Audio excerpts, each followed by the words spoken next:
Assalamualaikum warahmatullahi wabarakatuh. My name is Nurlaini Mukaromah.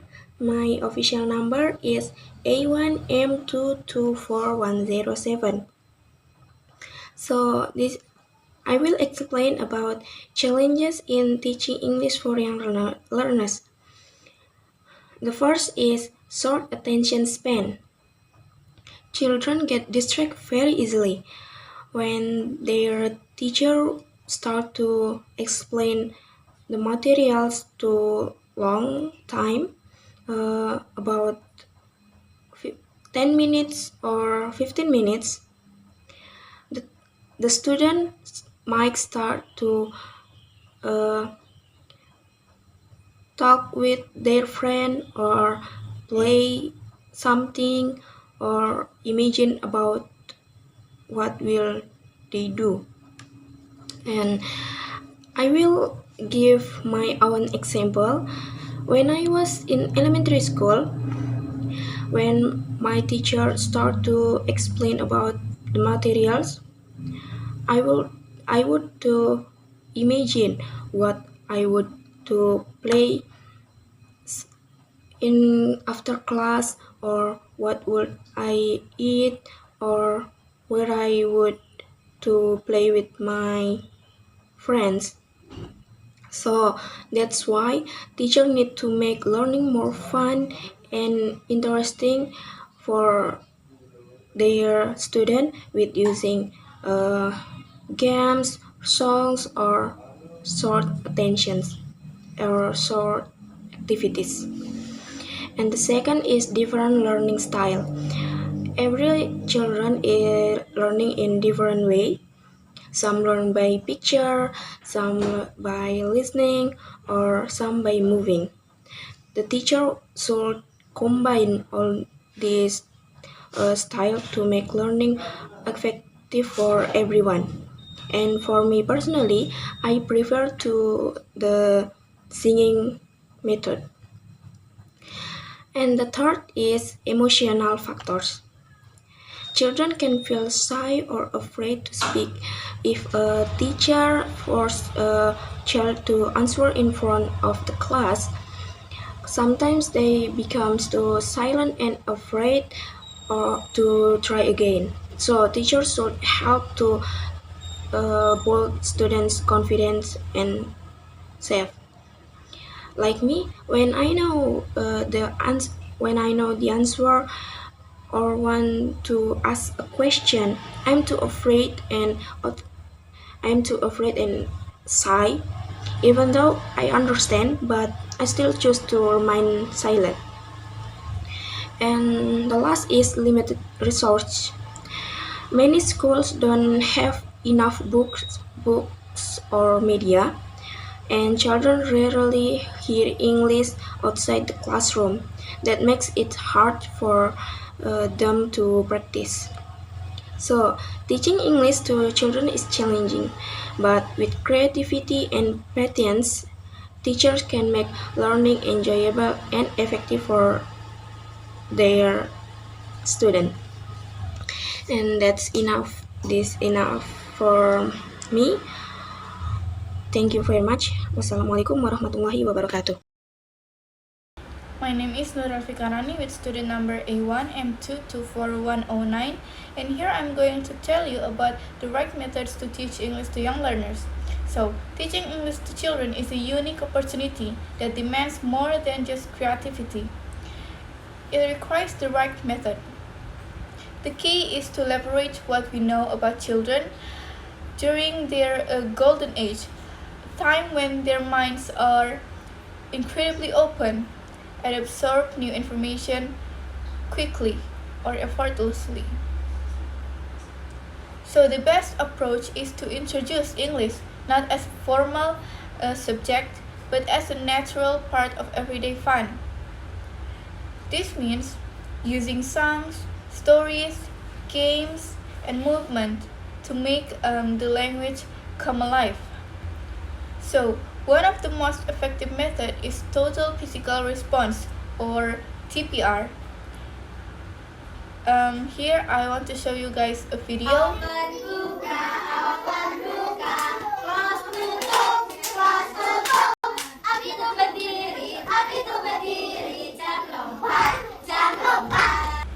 So, based on the video, children listen to instruction and respond with a physical action.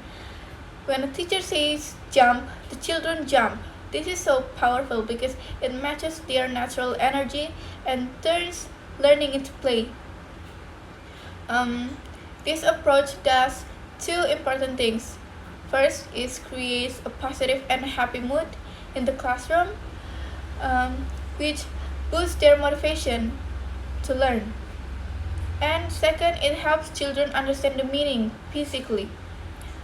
So they do not just hear the word open, but they perform the action and think, oh, so this is what open means. And this physical connection locks the word into their memory. So another wonderful method is storytelling. I want to show you a video again. Okay, today we are invited to my uncle's house. So the father had a call. Hello, go to my house, okay? Said the uncle. My uncle's house is not far from my house. Oh, look at the house. The house is small or big? Big. How the transportation is in the garage. It's car. Good job, Umay. In the front seat, I can see. So, based on the video, teacher using a picture book to tell a tale about familiar daily events. This instantly captures the children's imagination. The story introduces new vocabulary within a context that makes sense to them, making the words easy to grasp. The teacher's expressive face and gestures further clarify the meaning. So it helped children not only learn new words,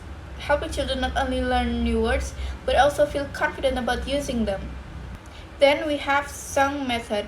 So I believe that song method, is really good because I have my own experience with this method. So I still remember when I learning cardinal directions when I was in elementary school, and my teacher used a simple catchy tune to help me memorize the cardinal directions. So I think if I had just tried to memorize them without song, I would have forgotten long ago. But the song made it stick. Music naturally attracts children, and the combination of melody and repetition makes vocabulary and simple phrases incredibly easy to remember. And singing together also creates a joyful and supportive group atmosphere, encouraging even the shyest children to participate without fear of making a mistake. So the last method is games method. So when we use games to teach English, we see engagement levels soar because we are speaking their native language, the language of play. A game like Simon Says for practicing commands is a classic example. Through such games, children do not just memorize, but they also learn to think quickly, understand spoken English rapidly, and use the language spontaneously in a dynamic and fun context. So, by blending these methods, movements, stories, songs, and play, we can make learning English an enjoyable and deeply meaningful experience for every child, laying a strong and joyful foundation for their future language skills. That's all from me. Assalamualaikum warahmatullahi wabarakatuh. Perkenalkan, nama saya Nurul Fika Ramdhani dengan NIM A1M224110. Di sini saya akan menjelaskan part of characteristic of children in learning English. Karakteristiknya itu terbagi atas learning language through questions rather than formal interaction, and 2 expressing a silent period, and 3 language development is influenced by social interaction, and 4 language development is related to cognitive stage, and 5 effective learning occurs through 3 main aspects.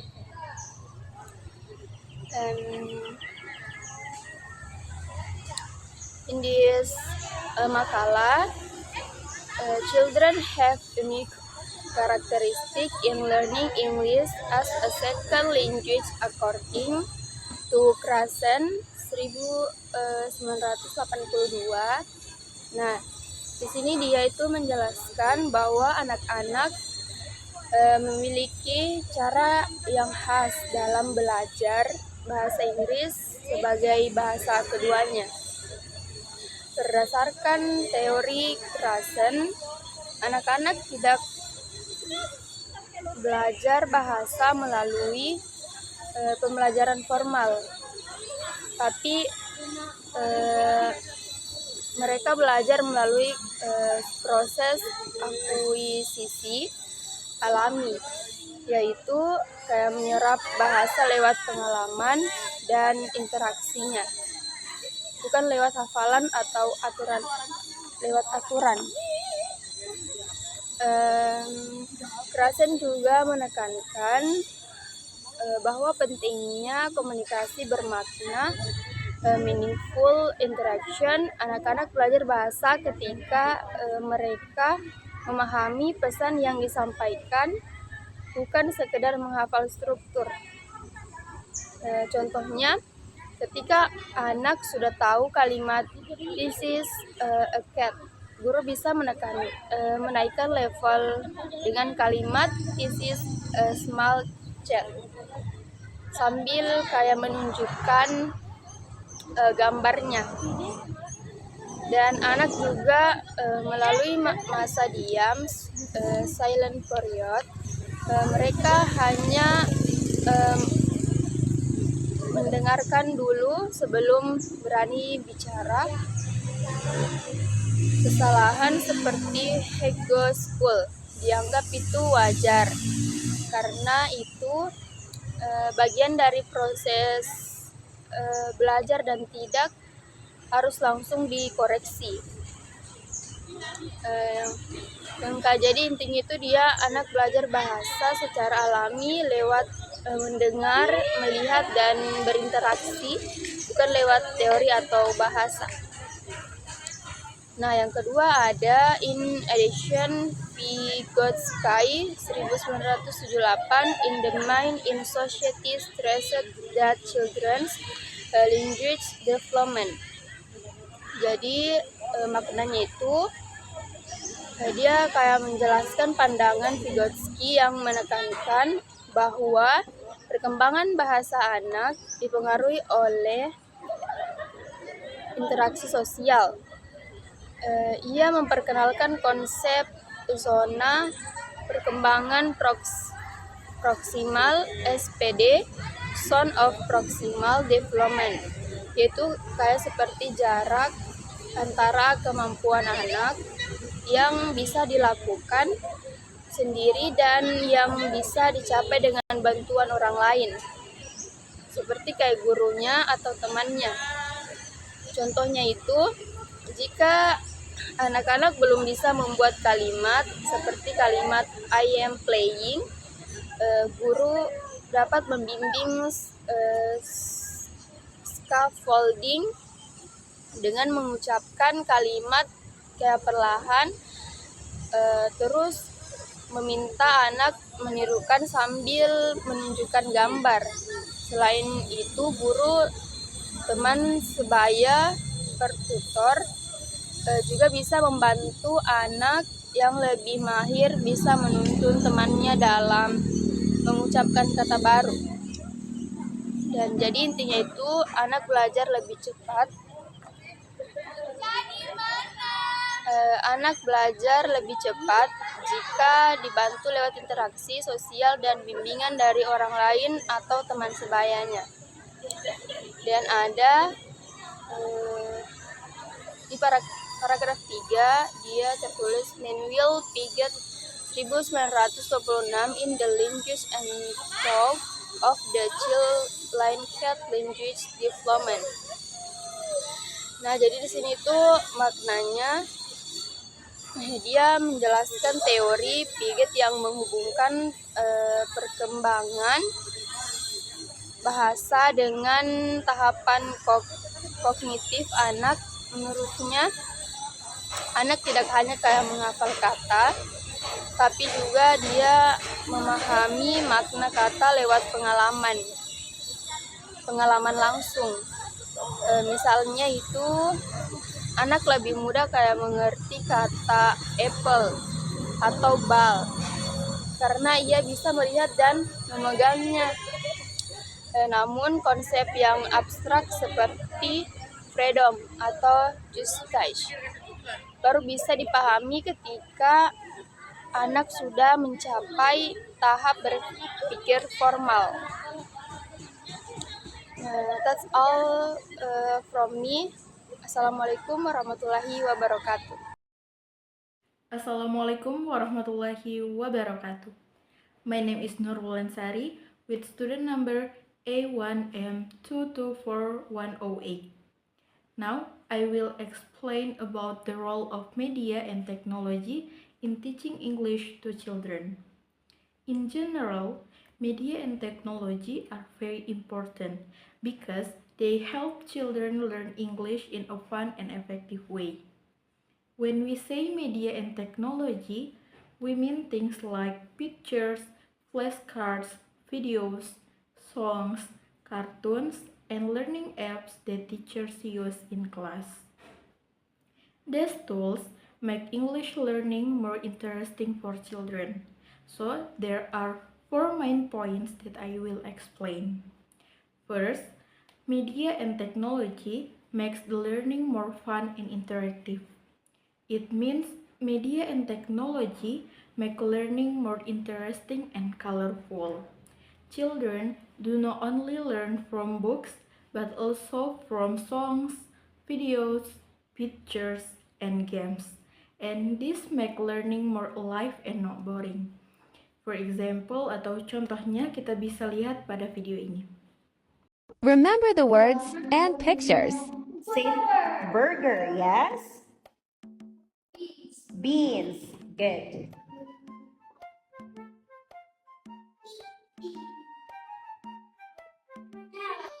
Carrot.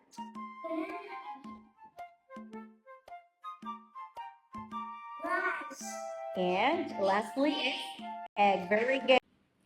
Second, media and technology connects learning in the classroom with the real world.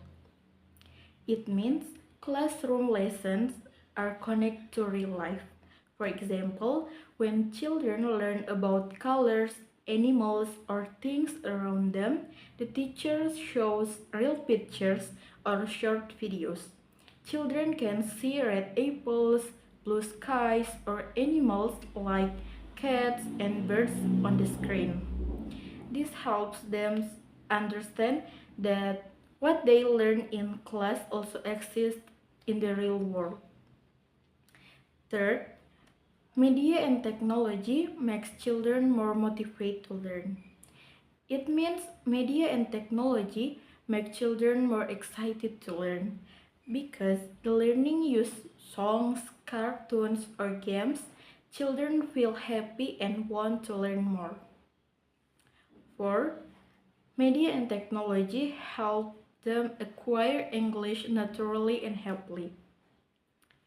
It means media and technology help children understand English in a natural and happy way. They can learn by listening, repeating, and playing, just like how they learn their first language at home. So, in conclusion, media and technology are very helpful in teaching English to children. If we use them in a good way, learning become more fun, meaningful, and help children get English easily and happily. So maybe that's all from me. Thank you very much. Wassalamualaikum warahmatullahi wabarakatuh.